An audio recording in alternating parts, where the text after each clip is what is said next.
இப்போ எங்க வீட்டுக்காருக்கு ஒரு 35 நாளா ட்ரீட்மெண்ட் பண்ணிட்டு இருக்கேன். இன்னுமே ஐசியூல தான் இருக்காரு சிஎம்சில. சொந்தக்காரங்களும் சரி, ஃப்ரெண்ட்ஸும் சரி, அவங்க போட்ட பிச்சையில தான் கடந்து வந்துட்டேன். இன்னும் மீதி இருக்க எடுத்து கடந்து வரணும். 50 கிலோ அந்த குருமா டபரால தவறுதலா தவறி விழுந்துட்டாரு. இப்போ ஃபர்ஸ்ட் கை பிடிச்சி இப்படி இழுத்தாங்க. இழுக்கும் போதே இந்த தோல் உரிச்சு வந்துடுச்சு. திரும்ப அப்படியே தொப்புன்னு விழுந்துட்டாரு உள்ள. அதுக்கப்புறம் டிஷர்ட் உள்ள கை விட்டு இப்படி தூக்கி எடுத்து பட் அங்கே நாங்கள் வழியில் போகும்போதே அவருக்கு அப்படியே உடம்பெல்லாம் ஃபுல்லாக அப்படியே குப்பலமா இங்கே தாடியாண்ட இருந்து கீழே தொடை வரைக்கும் முட்டிக்கு மேலே வரைக்கும் முன்னாடி பின்னாடி 2 கை அப்படியே அந்த ஹோல் பார்ட்டும் இதுவாயிருக்கு. ஃபர்தராக இன்னும் 2-3 ஆப்ரேஷன் பண்ணணும், சர்ஜரி எல்லாம் இன்னும் பண்ணணும். அங்கே ஏற்கனவே பண்ண பிளாஸ்டிக் சர்ஜரி ஃபுல்லாக ஃபங்கஸ், பிளாக் ஃபங்கஸ் ஏதோ பேர் சொன்னாங்க. அதெல்லாம் அது எல்லாமே இப்போ பிச்சு திரும்ப எடுத்துட்டாங்களாம். இப்போ எடுத்துட்டு திரும்பவும் அது பண்ணணுமா? இன்னும் கொஞ்சம் நாங்கள் செலவு பண்ணாதான் அவரை நாங்கள் முழுசாக வீட்டுக்கு நாங்கள் கூட்டிகிட்டு வர முடியும். அழுறது கூட கண்ணில் தண்ணி இல்லாத ஸ்டேஜில் தான் இருக்கும். எனக்கு நிறைய பேரோட ஹெல்ப் தேவைப்படுது. கிடைச்சா கண்டிப்பாக அவரை சுமார் பண்ணிட முடியுன்ற நம்பிக்கை இருக்குது. இந்த டீட்டெயில்ஸை எந்த அக்கௌண்ட்டுக்கு அனுப்பணும், என்ன டீட்டெயில்ஸ்ன்றது இந்த வீடியோ கீழேயே பதிவாக இருக்குங்க. வணக்கம். வணக்கங்க. உங்களுடைய கணவர் பேர் என்ன அப்படிங்கிறது? பேர் பிரகாஷ். ஓகே, என்ன நடந்ததுன்னு தெரிஞ்சுக்கலாமா? போன மாதம் 28ஆம் தேதி கிருத்திகைக்கு அன்னதானம் போடுறதுக்காக நாங்கள் சேவைக்காக கூட அன்னதான குழுவினரோட சேவை செய்கிறதுக்காக போயிருந்தோம். போன இடத்துல நைட்டு 7:30 மணிக்கு அவர் தவறுதலாக 50 கிலோ அந்த குருமா டபரால தவறுதலாக தவறி விழுந்துட்டாரு. சேவை நடந்துட்டு இருக்க சமயத்தில் தெரியாமல் தவறி விழுந்துட்டாரு. அங்கேருந்து நாங்கள் ஆம்புலன்ஸ் பேசி உடனடியாக வேலூர் நாராயணி ஸ்ரீபுரம் நாராயணி ஹாஸ்பிட்டலுக்கு போனோம். நாங்கள் அங்கே மறுநாளே பிளாஸ்டிக் சர்ஜரி பண்ணாங்க. அப்போ இந்த மாதிரி 65% பேர்ன் ஆயிருக்கு ஸ்கின்னு. திறந்து வச்சிருந்தாங்களா? இல்ல மூடிதான் இருந்தது, சேஃபா மூடிதான் இருந்தது. இப்படி எப்படி விழுந்தாருன்றது அந்த செகண்ட்ல எங்களுக்கு தெரியல. எவ்வளவு, எந்த இடத்துல இருந்து எந்த இடம் வரைக்கும் காயமாயிருக்கு? இங்க தாடியாண்ட இருந்து கீழே தொடை வரைக்கும் முட்டிக்கு மேல வரைக்கும் முன்னாடி பின்னாடி 2 கை அப்படியே அந்த ஹோல் பார்ட்டும் இதுவாயிருக்கு. அது பிளாஸ்டிக் சர்ஜரி நாராயணில பண்ணாங்க. இப்போ ஃபர்ஸ்ட் கை பிடிச்சி இப்படி இழுத்தாங்க. இழுக்கும் போதே இந்த தோல் உரிச்சு வந்துடுச்சு. திரும்ப அப்படியே தொப்புன்னு விழுந்துட்டாரு உள்ள. அதுக்கப்புறம் உள் பனியன் டிஷர்ட் உள்ள கை விட்டு இப்படி தூக்கி எடுத்து உடனே காரன்றதால உடனே தண்ணி ஊத்திட்டு அங்க 24 hours கூட்டிட்டு போனோம். பட் அங்க நாங்க வழியில போகும்போதே அவருக்கு அப்படியே உடம்பெல்லாம் ஃபுல்லா அப்படியே குப்பலமா ஃபார்ம் ஆயிடுச்சு ஃபுல்லாவே. அங்க பார்க்கும்போது சொல்லிட்டாங்க, இல்ல கண்டிஷன் ரொம்ப ஒர்ஸா இருக்கு, நீங்க பெரிய ஹாஸ்பிட்டல் போங்கன்னு. எங்களுக்கு அப்போது இருந்த பதட்டத்துக்கு எதுவுமே புரியல. ஸ்ரீபுரம் நாராயணி போயிடலான்னு அங்கே ஆம்புலன்ஸ் பேசி நாராயணிக்கு வந்ததும் அவங்க உடனடியாக ட்ரீட்மெண்ட் ஸ்டார்ட் பண்ணாங்க. பண்ணி மறுநாளே பிளாஸ்டிக் சர்ஜரி பண்ணணும், அமௌண்ட் பே பண்ணுங்கன்னாங்க. எல்லாம் பண்ணோம். நாங்கள் பண்ணி ஒரு 12 days நல்லா இருந்தார் மீன்ஸ் பேசிட்டு இருந்தாரு. பட் ஊண்டு கொஞ்சம் கொஞ்சமாக இதுவாகிட்டு இருந்து. பட் 13th day திடீர்னு இன்ஃபெக்ஷன் மாதிரி ஆரம்பமாயிடுச்சு. அவருக்கு பல்ஸு லோ ஆகிடுச்சு, பிபி குறைஞ்சிடுச்சு, அப்புறம் மூச்சு திணறலாம் இருக்குது, ரொம்ப கஷ்டம், அந்த மாதிரி கிரிட்டிக்கல் சொல்ல ஆரம்பிச்சிட்டாங்க. இல்லை நீங்கள் எவ்வளோ பண்ணணுமோ பண்ணுங்க, கொஞ்சம் அவரை காப்பாற்றி கொடுங்க. ஏன்னா ஃபேமிலியில் மெயின் இது ஆதாரமே அவர் தான். அவங்க அப்பா பேரலிசிஸ் அட்டாக் ஆனவர், அவங்க அம்மா ஹவுஸ் ஒய்ஃப் தான். இவர்தான் மாமனார் மாமியார். வியாபாரம்னு இவர் தான். என்ன பண்ணிட்டு இருக்கீங்க? 2 வீலர்ல வில்லேஜ்ல தெருவா துணி வியாபாரம் மாதிரி 2 வீலர்ல பையில வச்சுட்டு போய் சேல் பண்றது. சரி, நாங்கள் ரிலேஷன்ஸ் கொஞ்சம் அப்போ இருந்த இதில் ஆக்சுவலாக எங்களுக்கு ஆம்புலன்ஸ் கூட காசு கிடையாது. பட் ரிலேட்டிவ் சைட் சப்போர்ட் பண்ணி நாராயணியில் 8.5 lakhs ஆச்சு. பட் அது எல்லாமே நான் கொஞ்சம் கடன் வாங்கினேன். அப்புறம் சொந்தக்காரங்க, அவங்க அக்கா அப்படியெல்லாம் கொஞ்சம் கொடுத்தாங்க. சரி ஓகே, ரெக்கவர் ஆனால் போதும், அப்புறம் பார்த்துக்கலான்ற மாதிரி தான் வந்தோம். பட் ஒரு கட்டத்தில் அட்மிட் பண்ணி 19th day மார்னிங் என்ன சொல்லிட்டாங்க, கோமாக்கு எப்போ வேணாலும் போகலாம், அன்கண்டிஷனாக இருக்குது, 10% தான் சான்ஸே. என்னங்க இவ்வளோ ட்ரீட்மெண்ட் பண்ணுறீங்க, இவ்வளோ பணம் கட்டிட்டோம்னா இன்ஃபெக்ஷன் வந்தால் ஒன்றுமே யாருமே பண்ண முடியாது, 65% வந்து காப்பாற்றுறதே கஷ்டம், அதெல்லாம் ஆனால் இல்லை எங்களுக்கு இது வந்து ஒரு அவருக்கு பிபிஓ சுகரோ எந்த ஒரு இஷ்யூவே கிடையாது, இது ஒரு எதிர்பாராம நடந்த ஒரு இன்சிடென்ட். எத்தனை வயசு ஆகுது? 40 இயர்ஸ் அவருக்கு. அப்புறம் எங்கள் ரிலேட்டிவ்ஸ்ல எதுக்கும் நம்ம சிஎம்சி ஒரு முறை ட்ரை பண்ணலாம், அங்கே எப்படி இருந்தாலும் நம்மளை ஏதாவது காப்பாற்றிடுவாங்க, அதை விட பெட்டராக இருக்கும்னு 20th டே நாங்கள் சிஎம்சிக்கு மாற்றினோம். பட் சிஎம்சிலே எங்களுக்கு ஹோப் கொடுக்கல, இல்லை அவ்வளோதான் கண்டிஷன், நீங்கள் ரொம்ப இதுவான அப்புறம் வந்திருக்கீங்க, லங்ஸு ஃபுல்லாக இன்ஃபெக்ஷன் ஆயிடுச்சு, லங்ஸு கிட்னி யூரின்ல வந்து பிளட் எல்லாம் கலந்து வருது, எல்லாமே ஃபுல்லாக காம்ப்ளிகேட் ஆயிடுச்சு, கான்ஷியஸும் போயிடுச்சு. பட் கோமாக்கு போகலை, பட் போகிற ஸ்டேஜில் இருக்குது. இல்லைங்க எங்களுக்கு கொஞ்சம் நம்பிக்கை இருக்குது, கடவுள் மேலேயும் நம்பிக்கை இருக்குது, நாங்கள் ஏதாவது பண்ணுறோம், இல்லை உங்களால் பணம் கட்ட முடியுமா, நீங்கள் அங்கேயே செலவு பண்ணி, இல்லை நாங்கள் கண்டிப்பாக கட்டுறோம், பணம் எல்லாம் நாங்கள் கட்டாமல் இருக்க மாட்டோம், கடன் வாங்கி கூட கட்டுறோம், எங்களுக்கு கொஞ்சம் டேஞ்சரை தாண்டி கொஞ்சம் காப்பாற்றி மட்டும் கொடுத்துடுங்கன்னு சிஎம்சியில் சேர்த்து, சிஎம்சியில் இன்னையோட 15 நாள் ஆகுது. இந்த 15 நாளில் 2 நாள் முன்னாடி தான் அவர் கொஞ்சம் டேஞ்சரை தாண்டினாரு அப்படின்ற ஒரு சின்ன நியூஸ் சொன்னாங்க. அது வரைக்கும் எங்களுக்கு ஓகே. பட் இப்போ என்னன்னா ஃபர்தராக இன்னும் 2-3 ஆப்ரேஷன் பண்ணணும், சர்ஜரி எல்லாம் இன்னும் பண்ணணும். அங்கே ஏற்கனவே பண்ண பிளாஸ்டிக் சர்ஜரி ஃபுல்லாக ஃபங்கஸ், பிளாக் ஃபங்கஸ் ஏதோ பேர் சொன்னாங்க, அதெல்லாம் வந்துட்டு அது எல்லாமே இப்போ பிச்சு திரும்ப எடுத்துட்டாங்களாம். இப்போ எடுத்துட்டு திரும்பவும் அது பண்ணணுமா, அப்புறம் உள்ளேயும் ஒரு சில ஆர்கன்லாம் வந்து பாதிச்சிருக்கு, திரும்ப அதை சரி பண்ணணும், அந்த மாதிரி சொல்லிட்டு இருக்காங்க. இப்போ ஃபர்தரா இது வரைக்கும் எப்படியோ நாங்க எங்க சக்திக்கு மீறி கொஞ்சம் தெரிஞ்சவங்க ஃப்ரெண்ட்ஸ் ஸ்டேட்டஸ்லாம் போட்டு ஏதோ கலெக்ட் பண்ணி இது பண்ணிட்டோம். இப்போ டேஞ்சரே அவர் கொஞ்சம் தாண்டி இருக்கார், இருந்தாலும் இன்னும் கொஞ்சம் நாங்க செலவு பண்ணாதான் வந்து அவரை நாங்க முழுசா வந்து வீட்டுக்கு நாங்க கூட்டிட்டு வர முடியும். இப்போ ஆக்சுவலி விழுந்தாங்கல்ல, விழுந்த உடனே உங்களுக்கு வந்து 60%க்கு மேலங்கப்போ உங்களுக்கு எப்படி இருந்தது நம்பிக்கை? அவரை நீங்க அதை பாத்தீங்களா? அங்கதான் இருந்தீங்களா? அங்கேதான் நாங்க இருந்தோம். விழுந்து எழுந்தப்ப நமக்கு தெரியல, டைம் ஆக ஆக ஆக அப்படியே அந்த தக்காளி மாதிரி உடம்பெல்லாம் அப்புறம் தான் தெரியுது எங்களுக்கே, அது சீரியஸ்னஸ் ஆக்சுவலா தெரியலன்னா கொஞ்சம் காயம் இருக்கும், சரி பண்ணிடுவோம் அப்படின்னு நினைச்சோம்.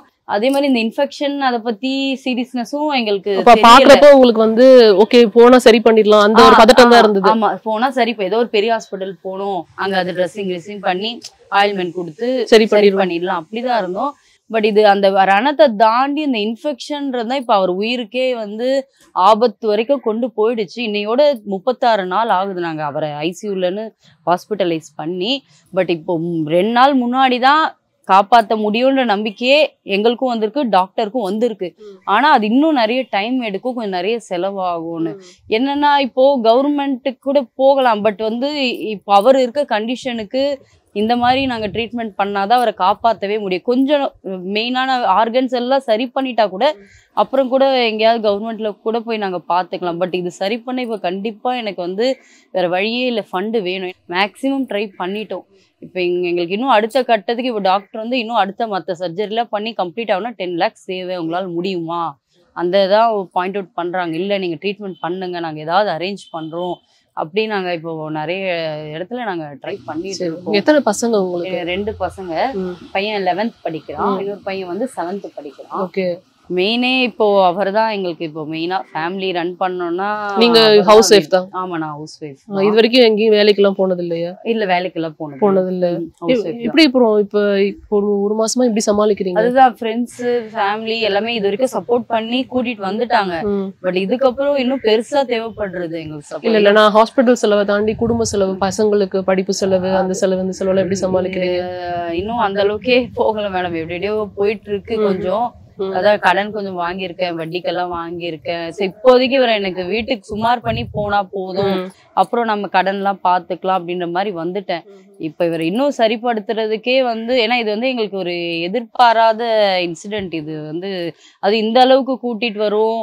ஆல்மோஸ்ட் இப்போ வரைக்கும் வந்து ஒரு 16 lakhs செலவு பண்ணியிருக்கோம். பட் அது எல்லாமே எங்க சக்திக்கு மீறி அவங்கவுங்க கொடுத்தது. நிறைய நல்ல பேரு அவங்கவுங்க ஹெல்ப் பண்ணி வாலண்டியராகவும் சரி, நாங்க கேட்டும் சரி, நிறைய பேரோட ஒரு பிச்சையில தான் இது வரைக்கும் கூட்டிட்டு வந்துட்டோம். பட் இதுக்கப்புறம் நாங்க இத்தனை நாள் பட்ட கஷ்டத்தை விட இப்ப இதுக்கப்புறம் தான் நாங்க பண்ண போற ட்ரீட்மெண்ட்ல தான் எல்லாரோட ஹெல்ப்புக்குமே ஒரு அர்த்தம் இருக்கு. ஒண்ணு எங்களுக்கும் மெயின் அவரை ரெக்கவர் பண்ணி வந்துதான் ஆகணும். ஏன்னா எங்க குடும்பத்துக்கு பசங்க ஆக்சுவலி என்ன சொல்றாங்க, ஏன்னா இது வந்து ஒரு நாட்பட்ட ஒரு ஏதோ ஒரு நோய் அது மாதிரி இருந்தா பரவாயில்ல, இது வந்து யாருமே எதிர்பார்க்காத ஒரு விஷயம். எல்லாருமே வந்து இப்போ அழுறது கூட கண்ணுல தண்ணி இல்லாத ஸ்டேஜ்ல தான் இருக்கும். ஏன்னா இது வந்து 35 நாள் தாண்டிடுச்சு. உண்மையான மனநிலைமை அதுதான்.